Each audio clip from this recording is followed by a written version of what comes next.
Hello everyone.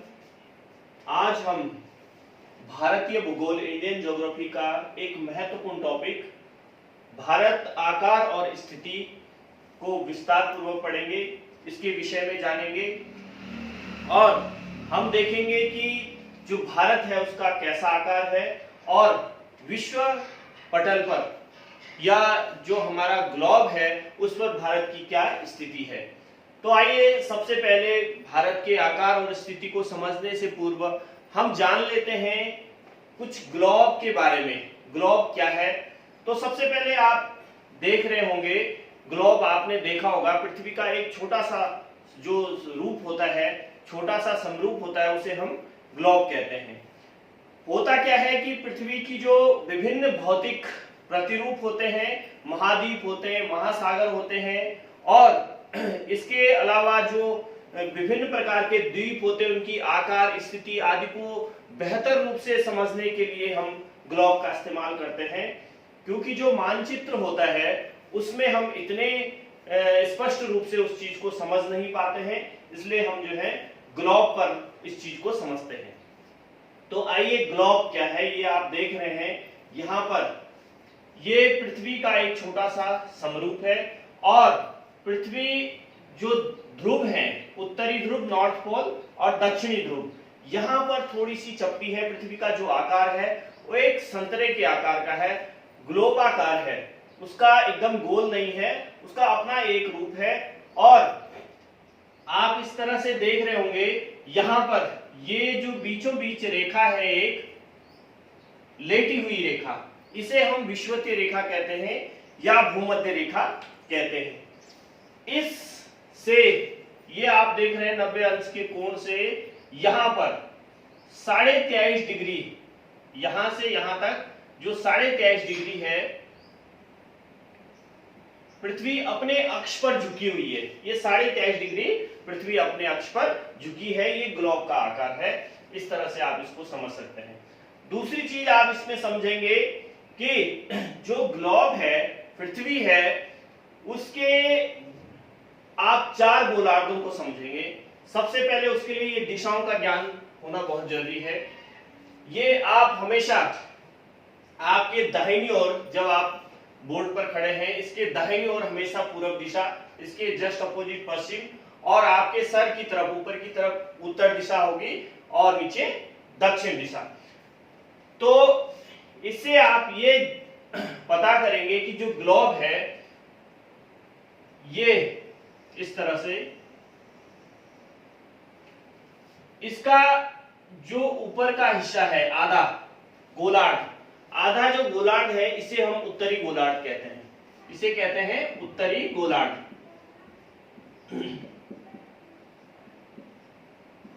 और जो नीचे का हिस्सा है इसे कहते हैं दक्षिणी गोलार्ध।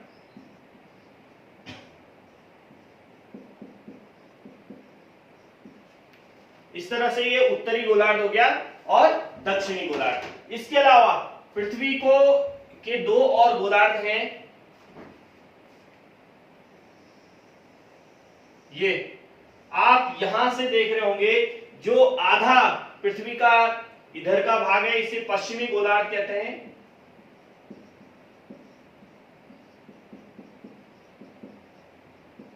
और ये पूर्वी गोलार्ध।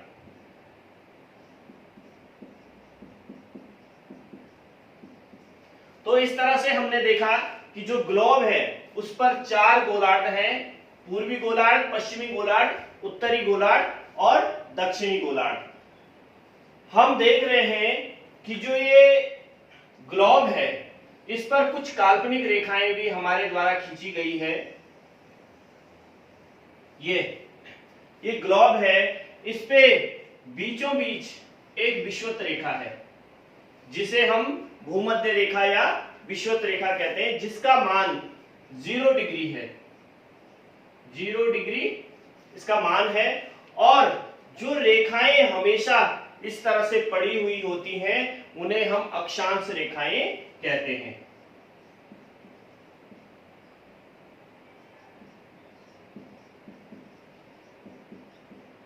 ये हमारी अक्षांश रेखाएं होती हैं।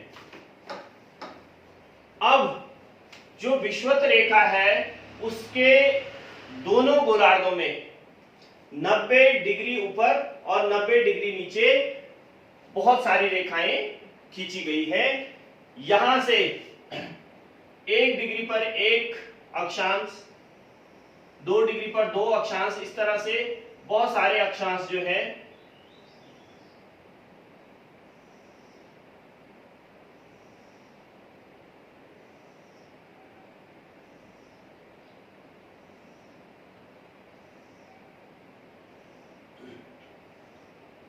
ये यहां से 0 से लेकर के 90 डिग्री तक, लास्ट 90 डिग्री तक हमारे पास 90 अक्षांश रेखाएं उत्तरी गोलार्ध में स्थित हैं, तथा ठीक इसी की तरह दक्षिणी गोलार्ध में 90 अक्षांश रेखाएं।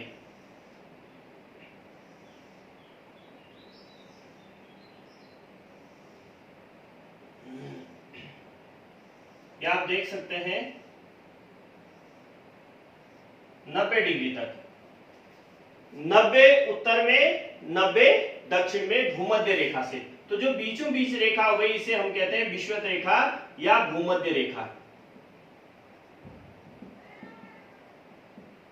यहां से ठीक 90 नीचे और 90 ऊपर, कुल जो रेखाएं हो गई अक्षांश रेखाएं, इनकी संख्या हो गई 180 अक्षांश, 180 टोटली रेखाएं हो गई।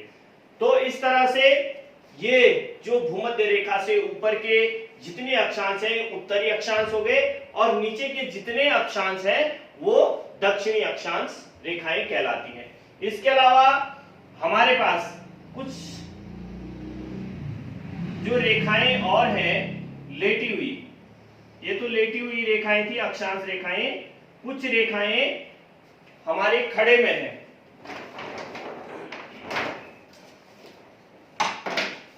ये आप देख सकते हैं,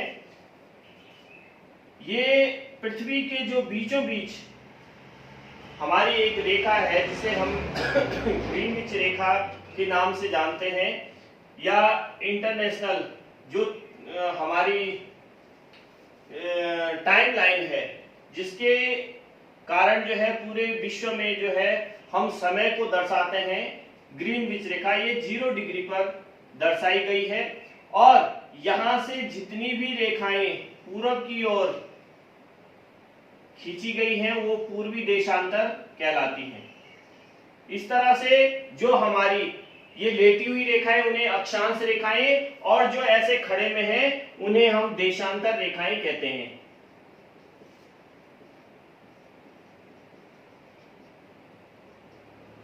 देशांतर रेखाएं, ये इस तरह से ग्लोब पर आप इसको दर्शा सकते हैं। ये सारी देशांतर रेखाएं हैं।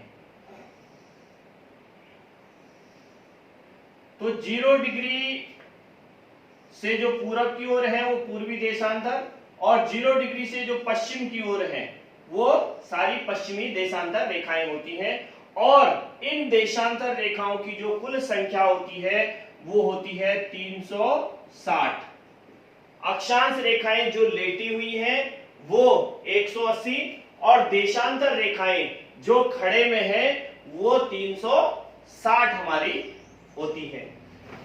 इसके अलावा अगर हम भारत की बात करें तो भारत इस ग्लोब पर यहां पर स्थित है।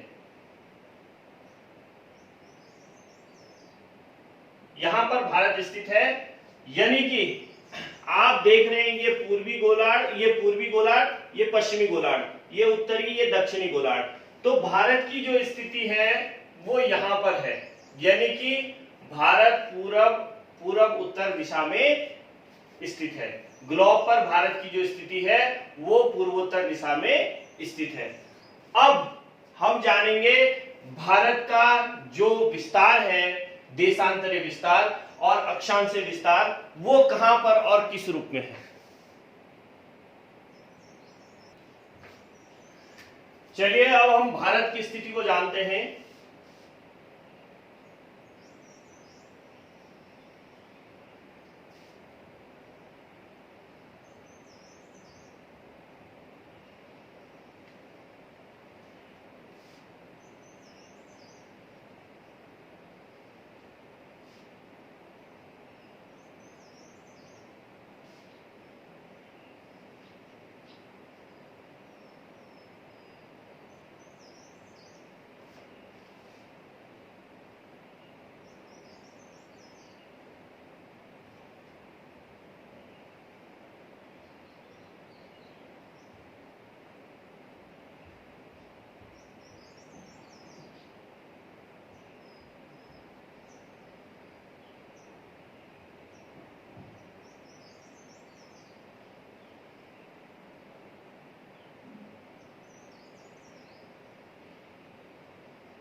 इस तरह से देखिए, भारत का जो आकार है वो इस तरह का है। और आपको मैंने पहले बता दिया कि भारत जो ग्लोब पर जो भारत की स्थिति है वो उत्तर पूर्व में यहाँ पर स्थित है भारत। तो इससे आप ये जानेंगे कि जितनी भी अक्षांश रेखाएं होंगी वो भारत के उत्तरी गोलार्ध में होंगी, क्योंकि यहां से नीचे जितनी भी है वो दक्षिणी गोलार्ध में है। तो भारत पर जितनी भी अक्षांश रेखाएं होकर गुजरेंगी वो उत्तरी गोलार्ध की होंगी। और दूसरी चीज, जितनी भी देशांतर रेखाएं भारत पे होकर के गुजरेंगी वो पूर्वी गोलार्ध की होंगी। यानी कि भारत का जो अक्षांशीय और देशांतरीय मान होगा वो पूर्वी और उत्तरीय होगा। तो सबसे पहले बात कर लेते हैं भारत का जो देशांतरीय मान है वो कितना है। तो आपको ये देख रहे हैं ग्लोब पर, यहां पर ये 0 डिग्री है। 0 डिग्री से शुरू हुआ उत्तरी गोलार्ध में 1 2 3 4, और यहां पर जो रेखा आती है अक्षांशीय रेखा उसका मान है 8 डिग्री 4 मिनट उत्तरी अक्षांश।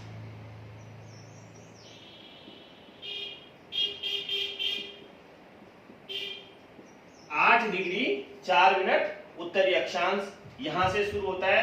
8 के बाद जो यहां पर भारत के सबसे उत्तरी छोर पर जो रेखा टच होती है उसका मान है 37 डिग्री 6 मिनट उत्तरी अक्षांश।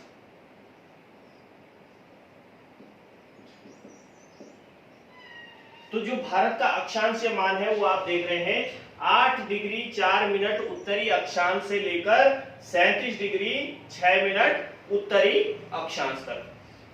और देशांतरीय अगर विस्तार की बात करें तो आप यहां पर ग्लोब पर देख रहे हैं ये 0 डिग्री देशांतर है, ग्रीनविच रेखा यहां से भारत पूरब में है, और यहां तक पहुंचते पहुंचते ये जो सबसे किनारा टच करती है भारत को, इसका मान है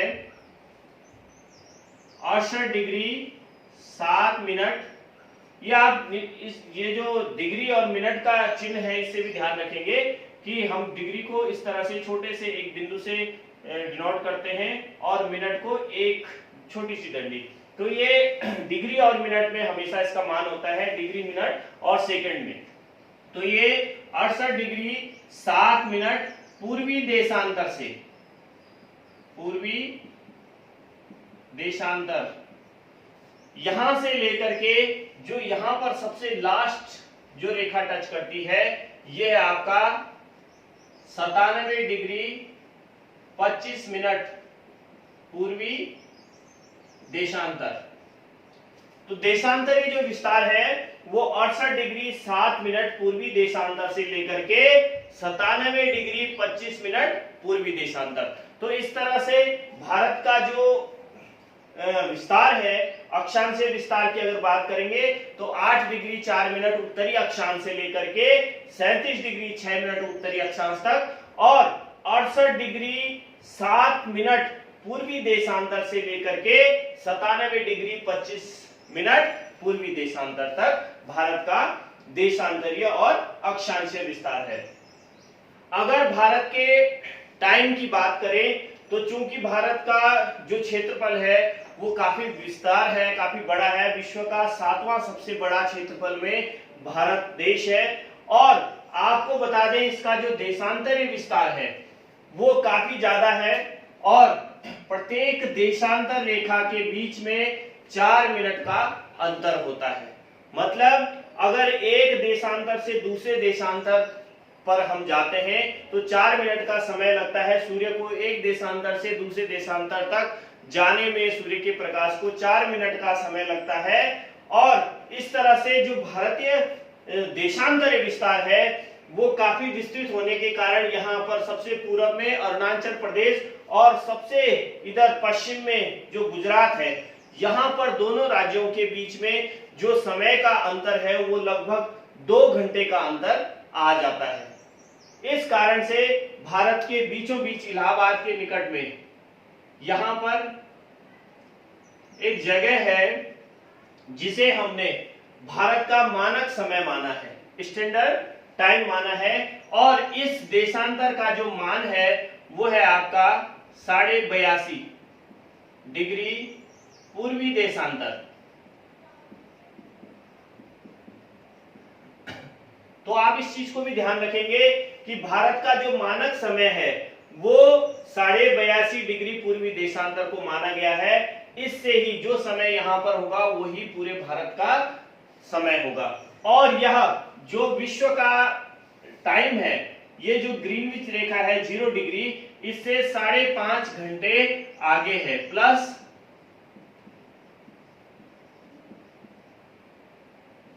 ये 5.5 घंटा जो है विश्व के जो अंतरराष्ट्रीय समय है उससे 5.5 घंटे आगे है, चूंकि ये पूरब में स्थित है।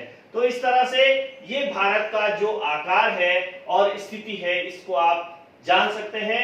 और आपको बता दें कि यहाँ पर जो भारत का आकार है वो अपने आप में एक विशिष्ट आकार है। यहां से भारत का इस साइड जो पश्चिम में है, यहां पर आप देखते होंगे अरब सागर स्थित है और यहां पर बंगाल की खाड़ी स्थित है। तो भारत का जो आधा हिस्सा है ये समुद्र से लगा हुआ है, जिसके कारण भारत का आधा हिस्सा तटीय क्षेत्र में और आधा हिस्सा जो है वो भूखंडों से लगा हुआ है, तो स्थलीय क्षेत्र से जुड़ा हुआ है। इस तरह से भारत की आकार और स्थिति से संबंधित जो महत्वपूर्ण तथ्य हैं उनको आप याद रखेंगे और इसको अपने नोटबुक पर भी नोट करेंगे।